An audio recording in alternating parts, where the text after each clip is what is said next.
Now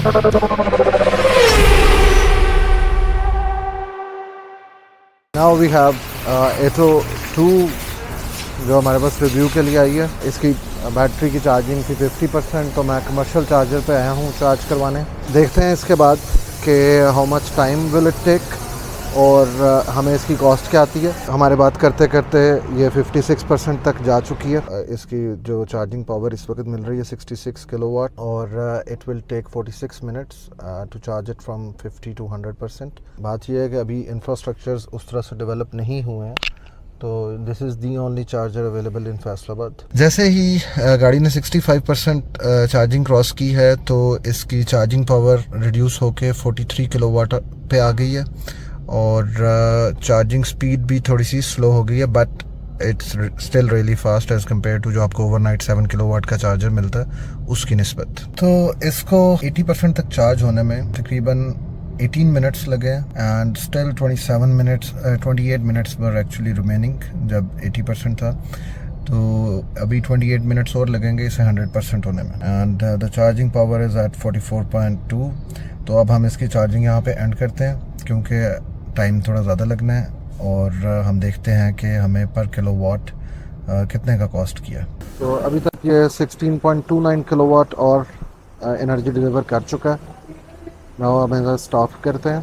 खैर अभी ये है कि 321 रेंज आ रही है पर प्रोबेबली ये सिर्फ 100 किलोमीटर्स चलेगी। 2653 रुपीज़ मेरे लगे हैं। 16 किलोवाट चार्ज हुई है गाड़ी, ऑलमोस्ट 160 रुपीज़ का पर किलोवाट कॉस्ट किया। अब 100 किलोमीटर रेंज है तो इसको डिवाइड करते हैं तो it gives me around 26 rupees पर किलोमीटर मुझे कॉस्ट आएगी इसकी। As compared to a car, अगर उसकी एवरेज 12 की एवरेज हो, आइस इंजन कार हो आपकी, तो आज के रेट के हिसाब से it would cost you around 32 rupees पर किलोमीटर। फ्रेंकली इतना ज़्यादा फ़र्क नहीं है कमर्शियल चार्जिंग में। तो अब चलते हैं इस गाड़ी का रिव्यू करते हैं। Let's go. तो अब हम इसका रिव्यू स्टार्ट करते हैं। दिस इज़ BYD Atto 2 2026, अभी फ्रेश आई है। It's only 500 kilometres driven. ये इसलिए बता रहा हूँ कि काफ़ी सारी चीज़ें हैं जो इसके 500 किलोमीटर्स चले होने के साथ कनेक्टेड है, आपको बाद में बताएंगे। गाड़ी के फ्रंट से स्टार्ट करते हैं। वेरी बिग LED हेडलाइट्स जिसमें DRLs हैं, जिनके एंड पे ये एक अजीब सी चीज़ है जो मुझे बहुत अजीब लगी है। ये हो सकता था कि अगर DRL कंटिन्यू करती तो थोड़ी मॉडर्नाइजेशन ज़्यादा लगती। पियानो ब्लैक में फ्रंट ग्रिल आ जाती है जिसमें कोई वेंट वगैरह नहीं है क्योंकि obviously it's an electric car. BYD की बैजिंग है। इसके अलावा इसमें 2 पार्किंग सेंसर्स आते हैं फ्रंट पे। ये एयर वेंट्स फंक्शनल हैं, अच्छी बात है इस प्राइस पॉइंट में एयर वेंट्स फंक्शनल होना। These are the air vents और ये फ्रंट अडेप्टिव क्रूज का रेडार आ जाता है। सिल प्लेट मिल जाती है जो कि आई बिलीव के यूरोपियन स्टैंडर्ड्स पे बनी हुई है। जो साइज़ है इसका तो उस पर ये हमारी लगी हुई प्लेट अजीब लग रही है। इसके अलावा ऊपर आते हैं तो गाड़ी का ओवरऑल डिज़ाइन बहुत राउंडेड ऑफ लुक में है और इसमें बहुत सटल सा एक कर्व है और एक करैक्टर लाइन है बोनट के ऊपर। गाड़ी की साइड प्रोफाइल की बात करें, एक करैक्टर लाइन आ जाती है जो कर्व की तरह आके फेड हो जाती है इन जो डोर।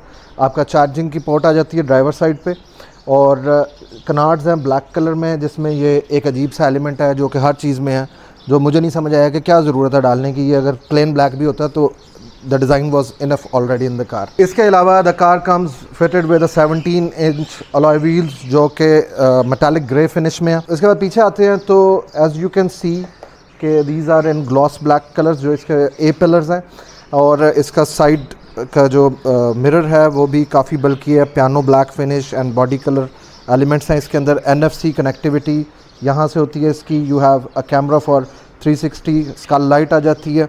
उसके अलावा इसका जो साइड प्रोफाइल है इसमें डोर्स में एक करैक्टर लाइन चलती है जो थ्रू एंड थ्रू इस डोर हैंडल पे जाके एंड हो जाती है जो कि अच्छी लगती है। उसके अलावा एक कर्व एलिमेंट है। और नीचे आते हैं तो कनार्ड्स के साथ ये साइड स्कर्ट्स भी ब्लैक कलर में चल रहे हैं जिसके अंदर मुझे नहीं समझ आया कि भाई ये चुस मारने की क्या ज़रूरत थी। It makes the car look very floaty on the road और ये गाड़ी की प्रेजेंस को अजीब फ़नी बनाती है। ये कोई मैच्योर कार नहीं लगती है। डोर हैंडल्स इसके टिपिकल डोर हैंडल्स हैं जिसमें बटन इस तरह से इंटीग्रेटेड है, बट जिस प्राइस पॉइंट पे ये गाड़ी है इट्स गुड इनफ। बस ये डिज़ाइन एलिमेंट से थोड़ा सा प्रॉब्लम है मुझे। एंड सेकेंडली इसके जो ये ब्लैक एलिमेंट्स हैं ये बहुत फेडेड हैं। 500 किलोमीटर चली हुई गाड़ी है।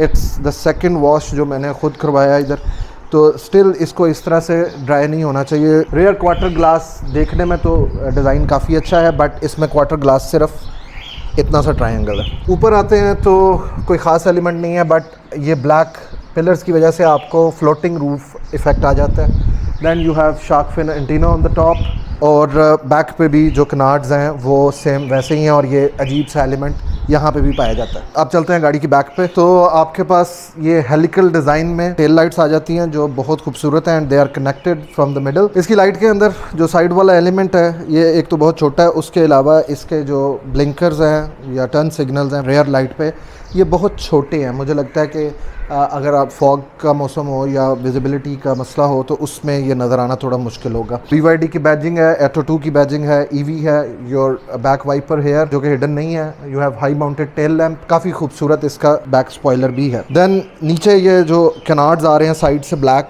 वही मर्ज होते हैं आपके बैक एलिमेंट में, जिसमें ये बहुत बल्कि सा सेम जैसे इन्होंने गाड़ी के साइड्स के अंदर बल्कीनेस ऐड की हुई है, इसी तरह ये बैक पे भी ऐड की हुई है, जो कि बिला वजह लगता है कि डिज़ाइनर का दिल कर रहा था डिज़ाइन करी जाए, अभी ख़त्म ना करें। देन यू हैव द सिल प्लेट, इस जगह होने के अलावा भी आपके पास सिल प्लेट है, और वो भी सेम उसी साइज़ में है जो फ्रंट पे है।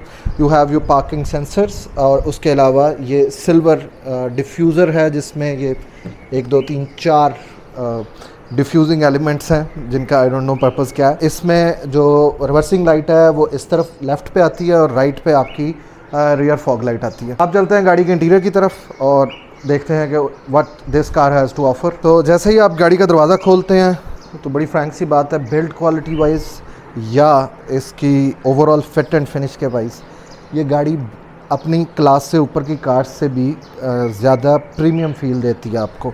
It's not a luxury car, ये एक बजट सेगमेंट की कार है जो कि मुझे अभी तक फील हुआ है कि अर्बन मोबिलिटी के लिए डिज़ाइन हुई है। तो सबसे पहली चीज़ डोर कार्ड्स की तरफ आते हैं, तो ये सॉफ्ट टच हैं जिन पे फेक स्टिचिंग शो की गई हुई है, इट्स नॉट रियल। आपका डोर हैंडल जो ये साइड्स पे आपको एलिमेंट्स नज़र आ रहे हैं सेम उसी डिज़ाइन में है। Then you have that shape here as well, और ये आपकी एम्बियंट लाइट है जो कि कलर चेंज नहीं करती है। You have all 4 windows 1 touch auto, आपके साइड मिरर्स के कंट्रोल आ जाते हैं। Then you have a storage bin जिसमें आप एक अच्छे साइज़ की बॉटल रख सकते हैं। You have a speaker here. और अब गाड़ी की सीट्स के बारे में बात करें तो this comes in complete black interior with neon green accents, और इसमें परफोरेटेड सीट्स हैं, और उसकी रीज़न ये है these are ventilated not heated, front both seats are ventilated. This driver seat is 6-way powered and the passenger seat is 4-way powered, उसमें height adjust missing है। Now getting into the car it's fairly easy, और इसमें भी cover वगैरह यहाँ पे दिया गया है ताकि आपके क्लॉथ्स वगैरह बारिश में गंदे ना हो। So this is the startup of this car. आपको इसको एक्चुअली स्टार्ट करना पड़ता है, आप ब्रेक पे पैर रखेंगे तो ये स्टार्ट नहीं होगी। तो यहाँ से गाड़ी स्टार्ट होती है, you get same display on both sides, यहाँ पे BYD की एनिमेशन आती है। और उसके बाद सबसे पहली चीज़ जो आप नोटिस करते हैं वो इस गाड़ी का स्टीयरिंग है, जो मेरे हिसाब से अपनी ऊपर की क्लास से भी बहुत ज़्यादा बेहतर फील देता है। इसकी हर चीज़ की फ़िट एंड फिनिश बहुत प्रीमियम है। नियॉन ग्रीन स्टिचिंग आ जाती है, ये भी हेलिकल स्टिचिंग है, जैसे आपकी बैक पे लाइट अवेलेबल है उस तरह से। You have your steering mounted controls, right पे आपके पास मल्टीमीडिया के कंट्रोल हैं, लेफ्ट पे आपका क्रूज़ आ जाता है। It has front rain sensing wipers, auto headlight, आपके पास 8.8 इंच का डिजिटल इंस्ट्रूमेंट क्लस्टर अवेलेबल है। And then you have it's not manual. Centre में आते हैं तो दिस इज़ 12.8 इंच इंफोटेनमेंट स्क्रीन, जिसके अंदर आपके सारे AC के कंट्रोल, ही सीट्स की ventilation, everything is integrated into this.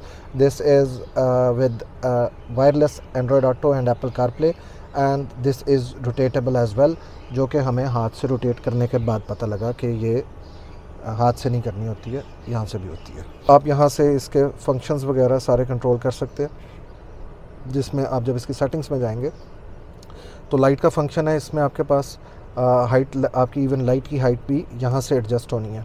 उसके अलावा you have adaptive front light as well, आप लॉक्स के फंक्शन के कब गाड़ी चले तो लॉक हो जाए, इस तरह की चीज़ें यहाँ से कंट्रोल कर सकते हैं। ऑडियो एंड डिस्प्ले, इसमें आपका नोटिफिकेशंस हैं, स्क्रीन्स हैं, दोनों की, इसकी भी और इसकी भी, दोनों की सेटिंग्स यहाँ से ही होनी है इसकी।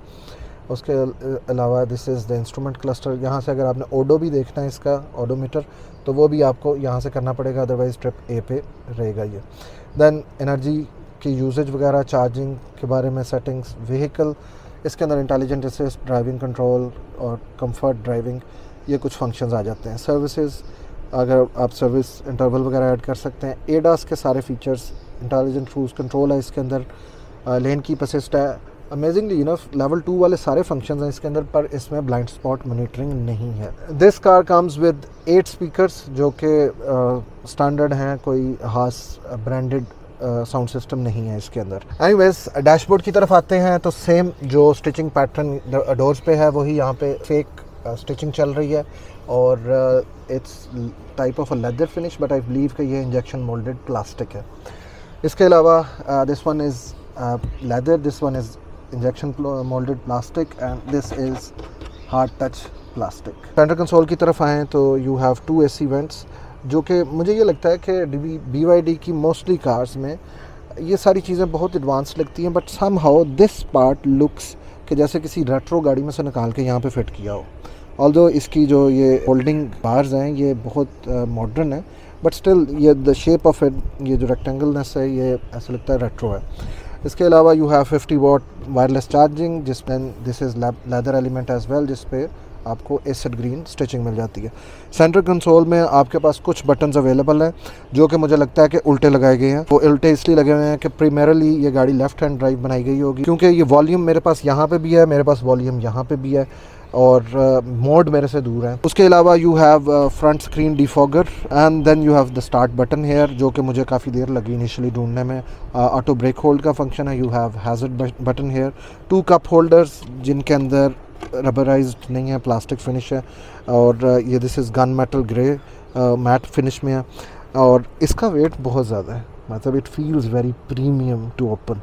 उसके अलावा यू हैव स्टोरेज हेयर जिसमें क्लीन है, और ये इसका NFC कार्ड है जो सम हाउ इस कार का नहीं चल रहा, तो आई डोंट नो इसका क्या करना है। इफ़ यू नो तो do let us know in the comments how to get it working. Centre console के नीचे आते हैं तो यू हैव स्टोरेज स्पेस, जिसमें आपके पास एक 12 वोल्ट की सॉकेट है, उसके अलावा एक टाइप C चार्जिंग पोर्ट है, एक सिम की स्लॉट है, and then you have A type charging port. I believe कि वो सिम की स्लॉट है, मुझे नहीं पता कि वो कार्ड की स्लॉट भी हो सकती है, उस पर सिम की शक्ल बनी हुई है। इसके बाद ऊपर की तरफ आएँ तो एक बड़ी इंटरेस्टिंग चीज़ है इस प्राइस पॉइंट में, you have mics for both passenger and driver, तो ये एक बहुत अच्छी बात है।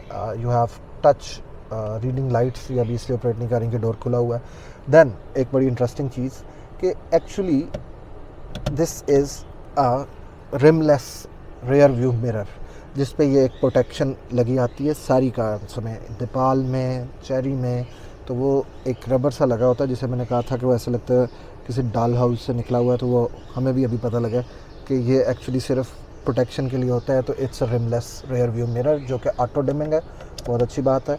इट हैज़ तो अभी हम ये वापस लगा दें। सनवाइजर्स की बात करें तो इनका साइज़ काफ़ी हेफ्टी है and they are not extendable. इसमें आपके पास वैनिटी लाइट भी आती है। That's it. तो अब पैसेंजर साइड पे चलते हैं और देखते हैं कि उधर क्या सिचुएशन है सिटिंग वगैरह की। तो पैसेंजर साइड पे the fit and finishes are the same जो ड्राइवर साइड पे हैं, क्योंकि इसकी सीट हाइट एडजस्ट नहीं हो सकती, तो हम इसलिए इसको बैठ के देखेंगे कि इसका सिटिंग पोस्चर कैसा है। तो sitting posture is good, under Thai support भी अच्छी है, आपके शोल्डर सपोर्ट भी बहुत अच्छी है, और मुझे लगता था कि ये एडजस्टेबल नहीं है तो ये इतने कंफर्टेबल नहीं होंगे, but they are very comfortable, they support your neck very well. तो अब पीछे चलते हैं और देखते हैं कि रेयर सीटिंग कैसी है इस गाड़ी की। बैक डोर की ओपनिंग की बात करें तो it's not that good, it's comfortable enough, but उससे ज़्यादा भी खुल सकता था। On the back you have these elements as well, और this is hard touch plastic now, जिसमें ये फेक स्टिचिंग स्टिल अवेलेबल है। This one is hard soft, हाँ this is leather as well. Then this gun metal element, और आपका window का button आ जाता है। तो अंदर बैठ के देखते हैं कि इसकी लेग स्पेस कैसी है। ये सीट मैंने अपने हिसाब से सेट की हुई है। आई एम 5'7", और अभी तक आपको रिटर्न नहीं है कि मैं 5'7" का हूँ। एनीवेज, इसकी लेग रूम की बात करें तो plenty of leg room in the back, and head room भी बहुत अच्छा है, क्योंकि इसमें कोई सनरूफ नहीं है, ना पैनोरामिक है ना रेगुलर है। This is hook on this pillar, जो कि मुझे नहीं, अभी बहुत सारी गाड़ियों में हम देख चुके हैं, मुझे नहीं समझ आई कि ये क्यों है। आपके पास 3 पॉकेट्स आ जाती हैं, एक थोड़ी बड़ी है, then you have 2 pockets for your phone. Centre console पे आएँ तो सिंगल एडजस्टेबल एयर वेंट आ जाता है आपके पास। You have type C and type A charging port on the back. Centre console खोल के देखते हैं तो इसकी पैडिंग बहुत अच्छी है। कप होल्डर्स आ जाते हैं आपके पास विच आर फेयरली गुड और ये रबर लाइंड है। गाड़ी की सिटिंग पोस्चर की बात करें तो इट्स गुड इनफ, इसमें कोई ऐसा प्रॉब्लम नहीं है। अंदर थाई सपोर्ट भी अच्छी है, थोड़ा सा एंगल आगे से उठा हुआ है बट इट्स स्टिल कंफर्टेबल। उसके अलावा दीज आर नॉट रिक्लाइनिंग, इनका सिंगल पॉइंट सेटिंग है जो कि लॉन्गर जर्नीज़ के लिए भी आई बिलीव कि कंफर्टेबल है। यू हैव 3 हेडरेस्ट, तो technically it's for 3 people but हम इसके सेंटर में बैठ कर देखते हैं तो नीचे से कुशनिंग बहुत अच्छी है but back is very hard. तो स्मॉलर जर्नीज़ के लिए तो ठीक है, लॉन्गर जर्नीज़ के लिए इट्स नॉट दैट कंफर्टेबल। अब चलते हैं गाड़ी के बैक पे और देखते हैं कि ट्रंक स्पेस कैसी है इसकी। सैडली इनफ इसका जो टेल गेट है इट्स नॉट पावर्ड, इसका रिलीज़ पावर्ड है बट उसके अलावा ये पंप एक्शन से चलता है, this pump action not that pump action. Anyways you have extension wire for vehicle to load function जो कि आपके चार्जिंग पोर्ट में ही लगनी है, तो वहाँ से ही it will act as a vehicle to load. और यू हैव योर चार्जर। उसके अलावा नीचे आते हैं तो you have run a flat kit, और जो कि मुझे लगता है इसमें स्पेस इतनी थी कि स्पेस सेवर व्हील दिया जा सकता था बट वो नहीं दिया गया। साइड पे आपके पास स्टोरेज कबीज़ हैं। यहाँ पे इन लीटर्स बात करें तो 380 लीटर की स्पेस है यहाँ तक।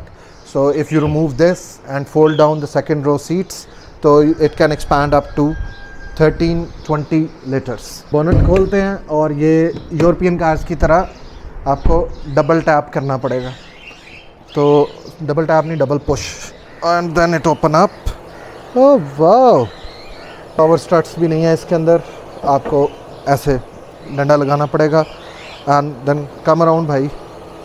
तो इसके अंदर जनाब आपकी मोटर पड़ी है, you have your AC and everything. Overall मुझे लगता है कि इसे अगर कवर कर देते तो अच्छा था, ऐसे लगता है जैसे इंजन कोई खा गया बीच में से। But the overall fit and finish, इसमें कोई शक नहीं है कि BYD की fit and finish in Chinese cars अभी तक जो मैंने देखी हैं तो वो सबसे अच्छी है। अब बात करते हैं इस गाड़ी की दिस पावर ट्रेन के बारे में। तो this comes with single motor setup जो कि ऑब्वियसली यू हैव सीन के फ्रंट माउंटेड है। It has around 45.7 kilowatt battery. AC charging है जिसमें 7 किलोवाट का चार्जर आता है जो आप एट होम यूज़ कर सकते हैं। Then you have fast DC charging as well which supports up to 88 kilowatts of energy. जहाँ तक इसके पावर फिगर्स की बात है तो this produces 174 horse power and 290 newton metre of torque, जो कि इसको 0 to 100 लेके जाता है, कंपनी क्लेम करती है इन 7.9 सेकेंड्स। तो हम इसके बाद ड्राइव रिव्यू भी करेंगे तो उसमें हम 0 to 100 भी चेक करेंगे। This car comes with a price tag of 72,90,000 rupees। जो सस्पेंशन का इशू है या एक नैगिंग साउंड है गाड़ी के अंदर सस्पेंशन की, आई बिलीव के इस प्राइस टैग में this is totally worth it. मैं मुझे नहीं लगता कि इसके कंपटीशन में इस प्राइस टैग में इस साइज की कार कोई भी अवेलेबल है। यस, MG की आपके पास एक EV आ जाती है इसके अंदर इस प्राइस टैग में, तो बट उसका साइज से छोटा है और नॉट एन SUV जो एक हैचबैक है। तो ये था आज का हमारा रिव्यू। अगर आपको पसंद आया तो लाइक करें, शेयर करें और सब्सक्राइब कर लें और बेल आइकन को दबाना ना भूलिएगा ताकि हर आने वाली वीडियो का नोटिफिकेशन आपको मिल सके।